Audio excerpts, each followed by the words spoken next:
of some knowledge that you feel is important, then the problem is to begin to lean more heavily upon the development of these internal resources and less heavily upon pleasure, which is supposedly the base of happiness. The individual is more happy fulfilling himself than he can ever be by what he can accumulate. And now, with the present pattern of things, accumulation is a misery on the spirit. We do not know from moment to moment whether we have anything or nothing. But whatever we develop in personal resources, we will have. One of the problems of this also is the fact that so many human beings today cannot get along with themselves. The moment they're alone, they're miserable. They have to have some kind of a way of getting themselves off of their own minds. The moment they sit down, they're either lonely or neglected or irritated or disconsolate. Always they must be busy. Busy doing what? For large measure, things that are not of any importance whatever. But they just get our minds off our troubles, as one person told me. Well, it isn't so much getting the mind off of troubles that's going to solve the problem. It's getting the mind working on the problems and on the troubles to see what can be done about them. So if we begin to realize the nature of the kind of world we live in, if we can gain a number of very interesting inducements.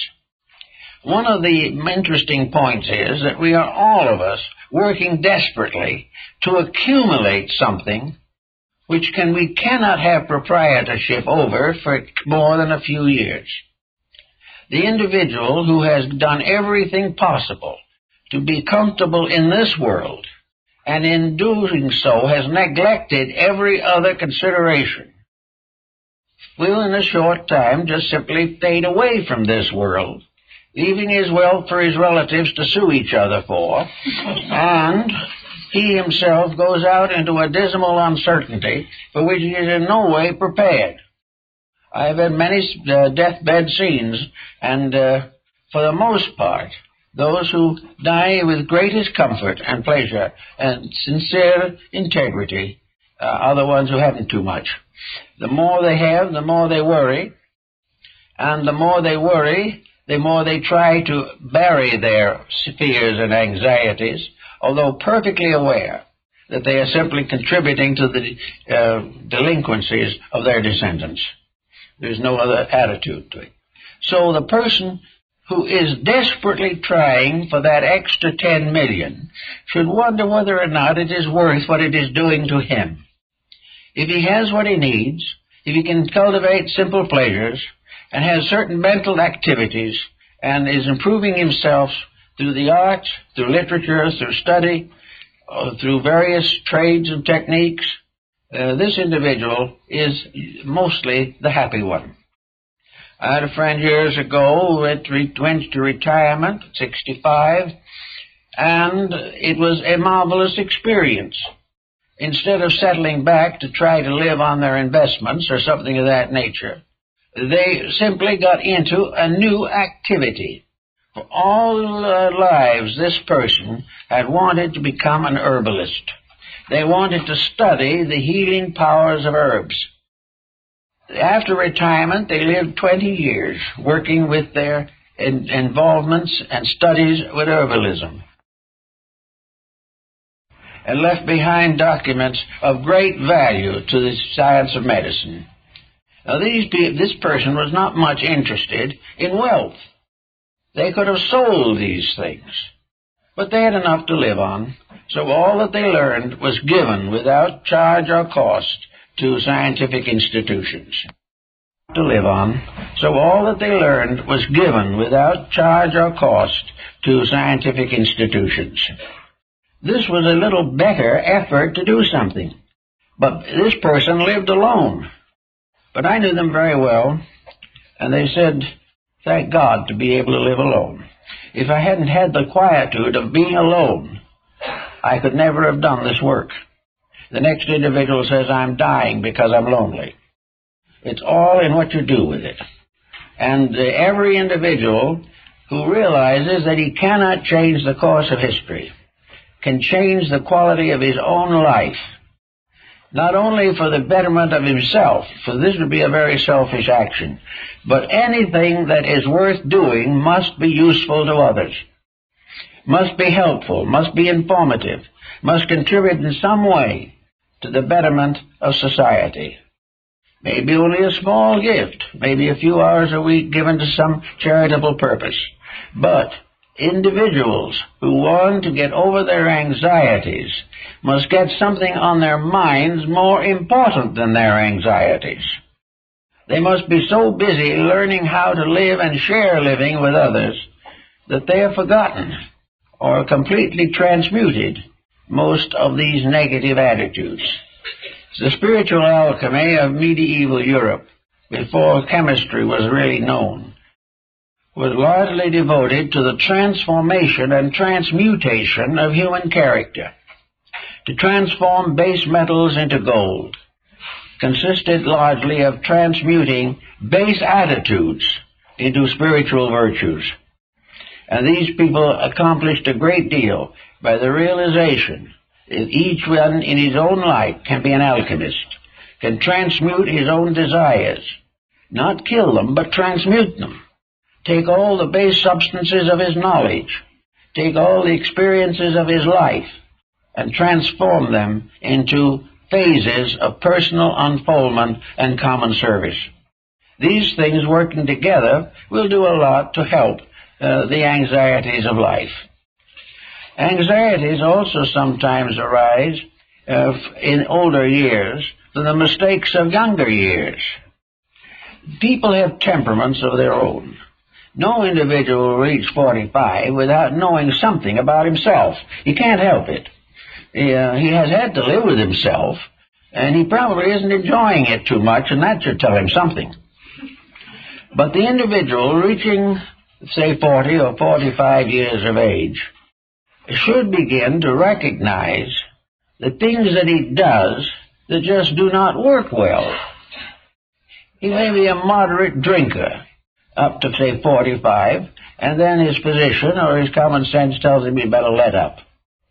He might be a good old-fashioned smoker, but after he reaches a certain age, he may find that the remarks by the medical board here that tobacco or cigarettes are dangerous to health are true.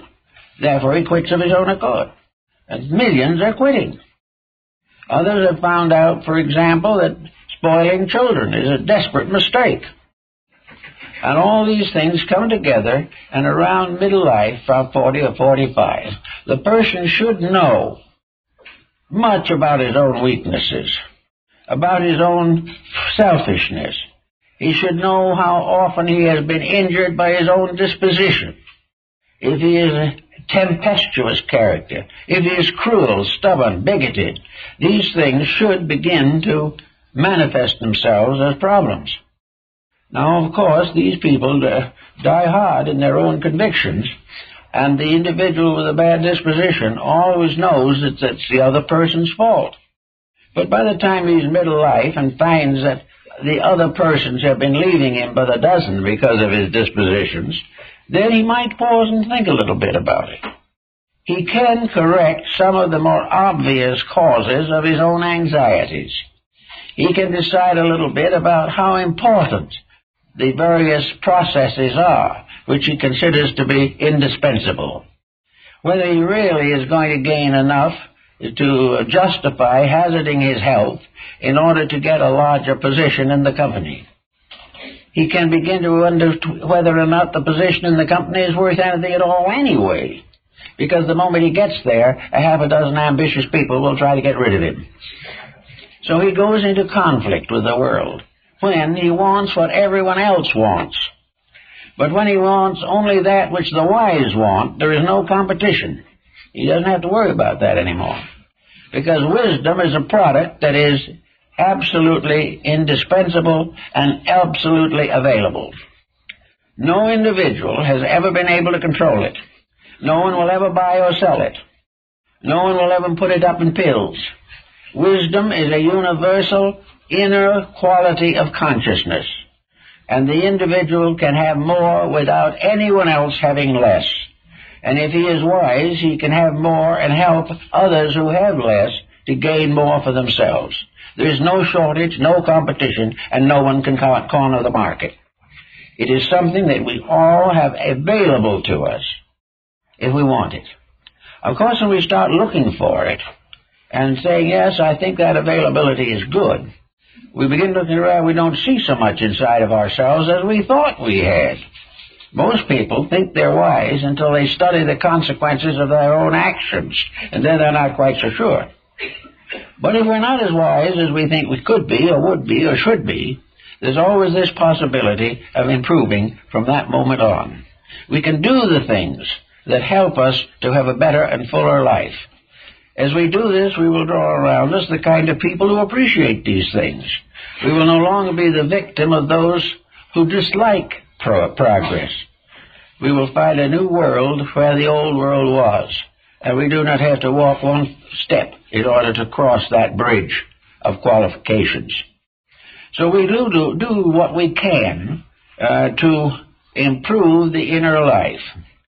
Now, one example, as I'm thinking of at the moment, has to do with a family that was very religious.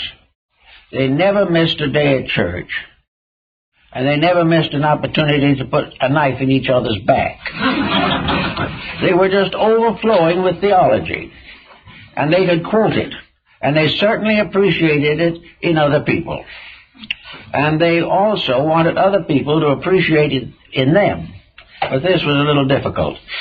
Actually, many people believe that religion is an attitude, that it is something you join, that you become a part of it by a cup full of water on the occiput. It is not the answer. No one is religious because he joins a religion. Some of the most religious people in the world have never joined anything. Maybe that's why they're religious. But the really religious person is the one who has interpreted faith into deeds, actions, conditions. An individual who has made the changes in himself which transform us into enlightened religious people. I know this particular family went to church regularly. It took them a long time to get one member baptized because they were reluctant. But at the final end, they all joined a church. But nothing happened. The home was no better. There was a lot of talk. They decided they would say grace at meals. But the grace at meals did not cover the disgrace the rest of the time.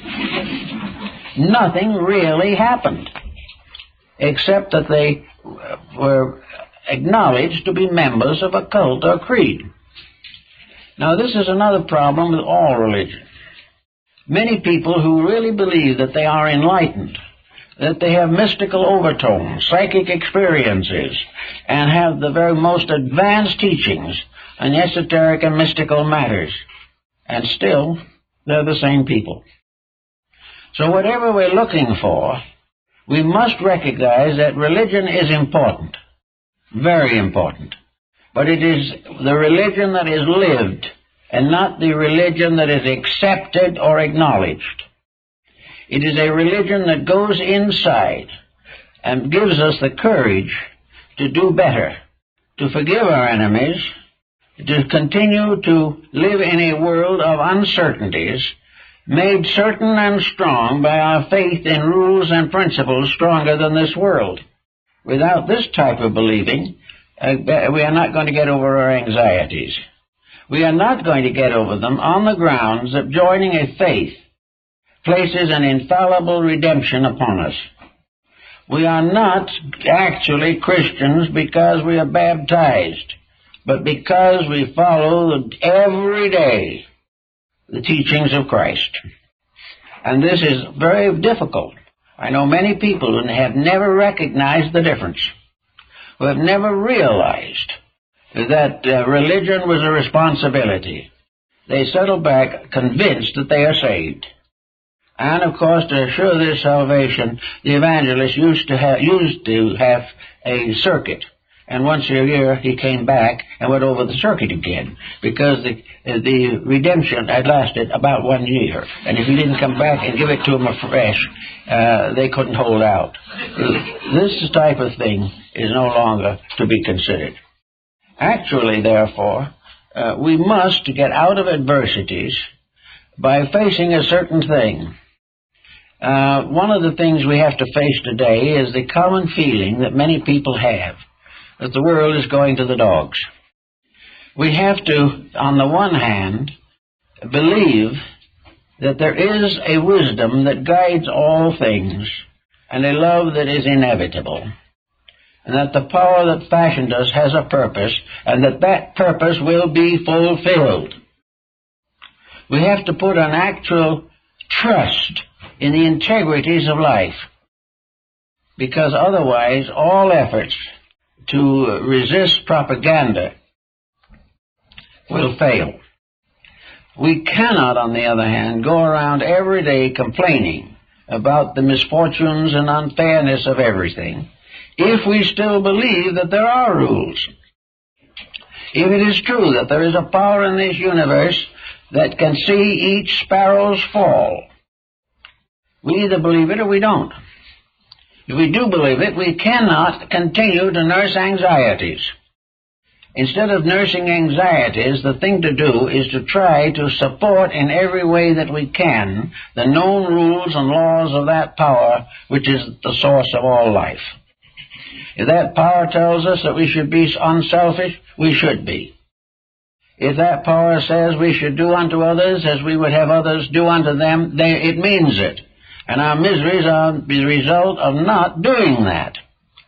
At this particular time, tests have shown, and research has shown, that the golden rule is an essential tenet in practically every religion of the world. It is just as present in Taoism in China, in Confucianism, in Buddhism, in Hinduism, and Muslimism, and all the cults and creeds of Africa and the primitive American regions, the Amerindian people. Everywhere where there is essential native integrity, the golden rule is the foundation of civilization. The moment we talk ourselves out of that, or try to live without considering it, the problems multiply. Now one will say, well, I know I should do it, but I really can't afford it. I can't go against the pressures of my time. I can't resist all of the needs of life. I can't give up my job because I don't like it. So we have to make some understanding. This understanding comes definitely with the realization that the job, the problem, and everything else that can annoy us is all part of the plan of our own growing. We are responsible to adjust to that which we cannot change, but adjust without compromise of principles. If we can do this, our anxieties will rapidly dissipate. We will not have nearly as many of them. Also, as our anxieties are overcome by our integrities, we will find that we can get away from a large part of the medicinal problem that is destroying thousands of lives. People who cannot stand the daily work take the pills. They cannot stay awake at night. They cannot get up feeling like anything. They are on every kind of a diet you can think of, most of which is cosmetic and has very little relationship to the needs of the individual. So in an effort to keep up our energies, we take on a series of medications that will ultimately probably destroy us, because we haven't the courage, we haven't the integrities to straighten out our own lives. Many neurotics become psychopathic and have to be institutionalized.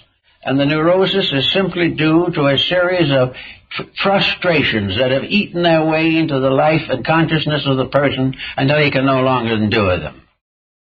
Nearly all neurotics have a foundation in a false believing or a false dedication of some kind. This is one of the problems that we have with various metaphysical and mystical situations, where fear of evil magic and all this type of thing eats into the individual and destroys peace of mind. But with integrity, actual and real, you do not have to have any of these fears. Most of the people who are looking for spiritual growth essentially want to use it to advance their physical ambitions. In other words, they want to move in a better society. They want to be able to over-influence other people. They want to be able to get what they want physically. And they're using a divine power to gratify their physical appetites. This is not good. This in itself will cause all kinds of troubles and will gradually end in a psychoneurosis. Egotism will do the same thing.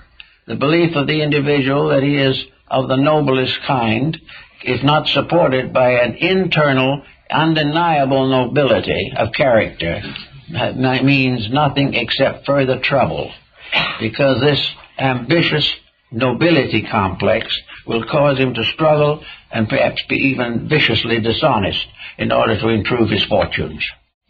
So everywhere it goes back to ourselves in substance and essence. We must recognize that the frustrations of the time, that the anxieties of the time are here because they are the natural results of causes.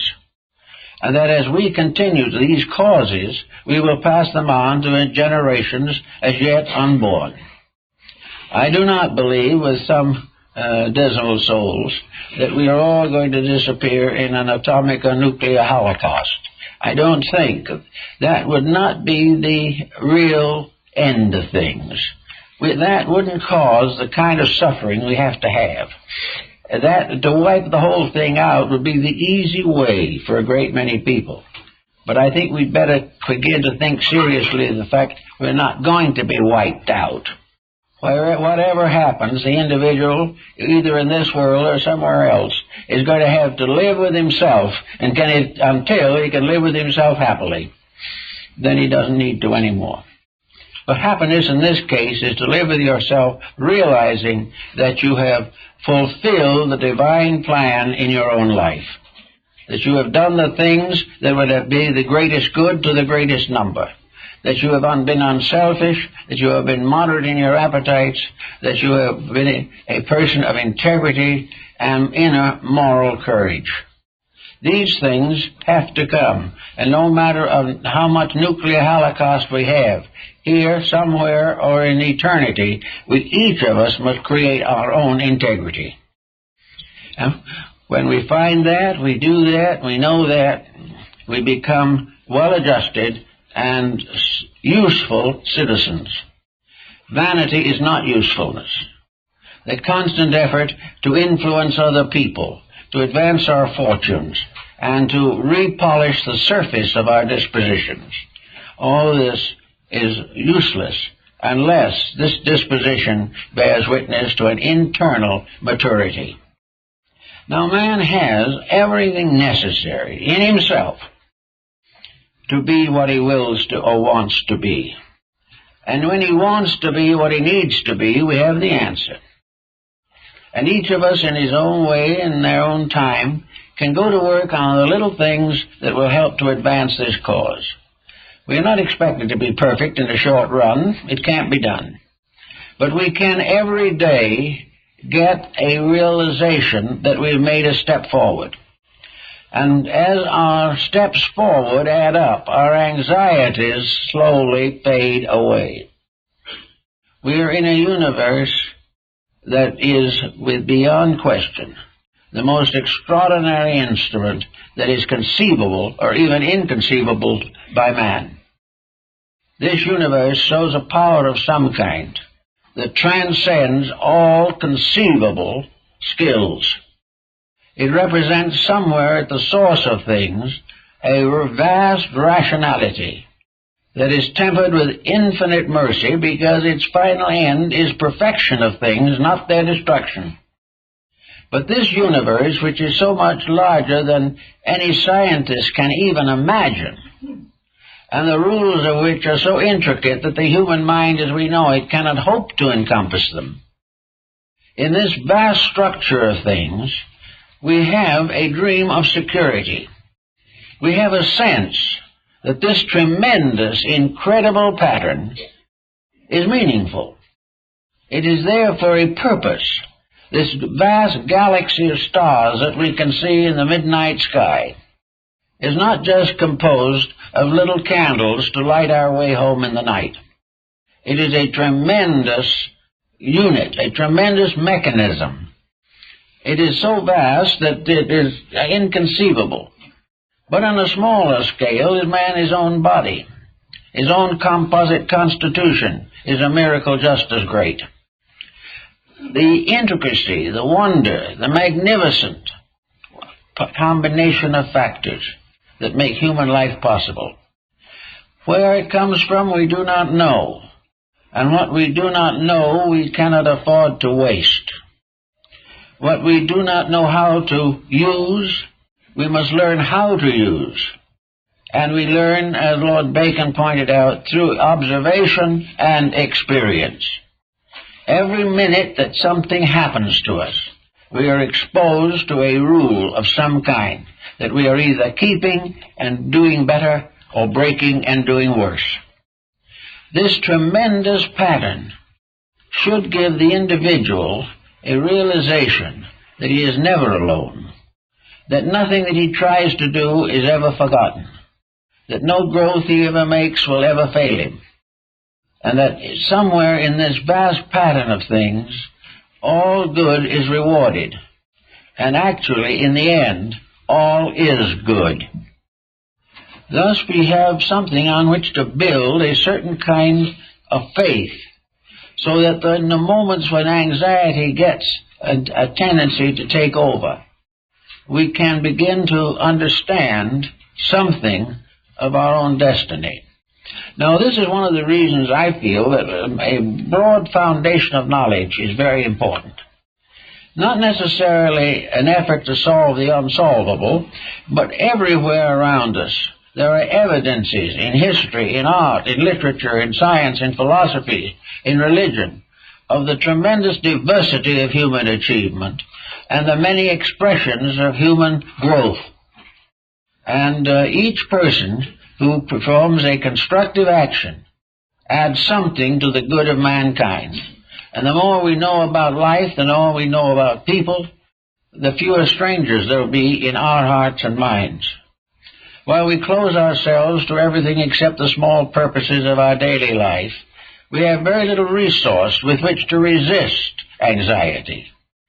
But as we become aware of the wonderful achievements of the human mind, the wonderful compassions of the human heart, the wonderful deeds which have become part of the history of humanity, when these things become apparent to us, we can begin to realize that we live in a world of achievements, that we live in a world of fulfillments, and are faced by a great many things that need fulfillment at the moment.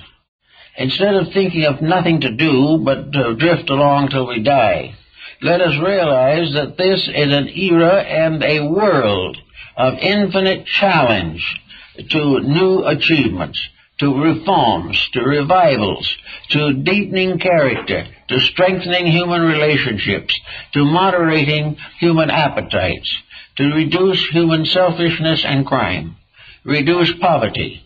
These are all things that need doing. And in this world, the most important part of our life is to face the things that need doing. We want to know more about how things could be, how they have worked better, and how perhaps in our personal lives we can help them to work better every day. If we become better acquainted with, for instance, comparative religion, we won't be plagued by heathens anymore. And we won't be dominated by atheists or unbelievers. If we develop a better understanding of philosophy, we will know how man has solved problems and continues to do so. That philosophy brings down to us the wisdom of the past, and that this philosophy is essentially constructive. If it is a materialistic, non-ethical philosophy, we will then realize its uselessness. If we go into the arts, music, painting, poetry, drama, all these are opportunities for the human being to grow, to find new ways of expanding his own inner resources. The person who is growing all the time doesn't have as many anxieties as the person who is waiting impatiently for something to happen. So everything we do that is possessive and progressive is good. It helps us to gain certain insight, certain values that will help us to live in the future. So let's get out of the idea that everything is going to infinite misery and come to the realization that everything is going to its own infinite fulfillment. You can look back over history and see what happens to those who break the rules. And this is one of the reasons why history is important. Some say, well, history is just a bunch of records of failures and excesses and wars and crimes. It's more than that. On the surface of this earth are the ruins of probably 10,000 years of history. Ruins that are all due to the same thing. And incidentally, that same thing is what we are doing today. We haven't learned enough. We have been so busy thinking we were different that we have forgotten to realize that in many ways we will always be the same. This history tells us what happens when the wrong people run the world, when the individual is subdued by his appetites rather than held up by his convictions. So we have here a history that also shows what happens when these things get so bad. About at a certain type, the universal reformation always occurs. At a certain time, when people make so many mistakes that they cannot live with them, there is a major change in human policy. And that major change arises within the humanity itself. This change is not brought about by a few leaders, good or bad. This change is brought out by the fact that humanity itself has locked within it the solution of its own problems. The humanity in man rises up against the inhumanity in man, and there is a major change in policy. Then things go better for a little while, but then the eternal selfishness sneaks in again. The individual who gets rid of the one despotism falls victim to another. Inside ourselves, however, we do not have to fall victim. We can continue to grow. We can learn what was taught in old times. We can learn the integrities of life.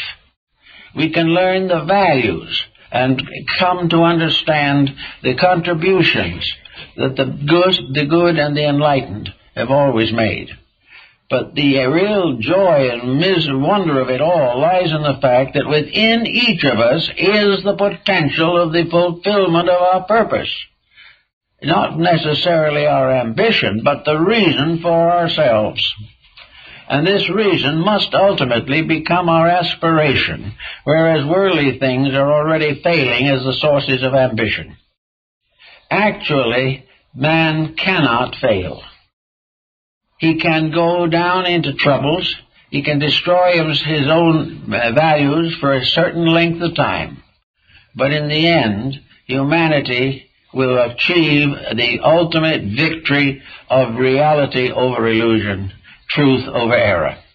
It is inevitable, and it is all working in that direction. The thing we don't like is the fact that nature has had to become a little more strict in the administration of its justice. Nature cannot afford to cuddle delinquency. If it does, then the cataclysm could really occur. So nature has to bring us back to values, to the realities, to the truths of things. And when we accept these, we will find that nature is a wonderful, loving parent, and not a cruel despot of any kind. So I think if we can gradually realize that you can't believe in God, and at the same time believing that everything is going to the dogs, you must make your choice. The choice of atheism or that type of thinking is that it does no good. It doesn't help you, it doesn't make anything any better, and it gradually corrodes away the virtues that remain. But if we take an optimistic attitude in ourselves, not a Pollyannaish mystical attitude, but a constructive dedication to rolling up our sleeves and doing what needs to be done, I don't think there's very much anyone has to actually fear. The only thing that we fear is the misunderstanding we have of the processes of life. We fear life because we do not understand life. We fear death because we do not understand death. But we are moving inevitably to that which is beyond fear, immortality of truth, the immortality of human relationships in dignity, the immortality of love and faith, and cooperation for the fulfillment of the plan which is intended. And the purpose of this plan is to unfold and enrich everything that lives. Even the little bugs and bees are growing. Everything is moving forward. Because, for the most part, these creatures have not yet had individualized attitudes. The little creatures of the world, birds and the bees and the fish, follow immutable law without personal resistance. They have no individuality to stand as we do and pass judgment on each other. As a result of this, left to their own contrivances, these creatures in a balanced world will not exceed their populations. They will not in any way danger the balance of nature. But man is no longer moved by an inevitable pressure. He is no longer a creature of brute instincts. He is no longer guided or guarded by a natural law. And science now proves, incidentally, that this natural law is largely contributed to each of these species by the mother. The little bird, the little animal, follows the example of the mother, and from the mother learns when to run and when to stop, when to stick its head up and when to lower it closely, and at what time it should hide itself in the nearest bush. These things it learns from the traditional attitudes of the parent. This factor is still somewhat necessary, but is being neglected in the human world. It is still very important that the young shall learn by the example of the parents. But it is also true that man has something else which should make him very much more important and more honorable than simply an animal. Man has the right to be right. And of all things which arise from the temptations and confusions of living, the individual has the power to make his own personal decisions of integrity. As far as we know in this world, he is the only creature so endowed. He is the only creature that in a natural world can break the laws of nature. Because if this were not true, man could never attain virtue. He could never become good if good was a universal fact that was irresistible. He can become good because he can choose. He has the right to be right, and to know it, and to live it, and to work with it every day of his life. And as much as he can do of this will help him. And as he gradually gains the skill to rule his own life, he will find his anxieties fade away. Because anxiety is actually a subconscious worry or fear that the mistake that we made will come back to us. We may not rationalize it to that degree, but as long as we do not do things well, anxieties will remain. But when we do things well, anxieties are transmuted into faith in the integrities of existence. And there cannot be faith and fear in one nature. Fear gives us anxiety, faith gives us courage. And the more in even small daily deeds that we can do that will give us courage the less we have to worry about, and the fewer our fears will be. Well, I think that's all for this morning, folks.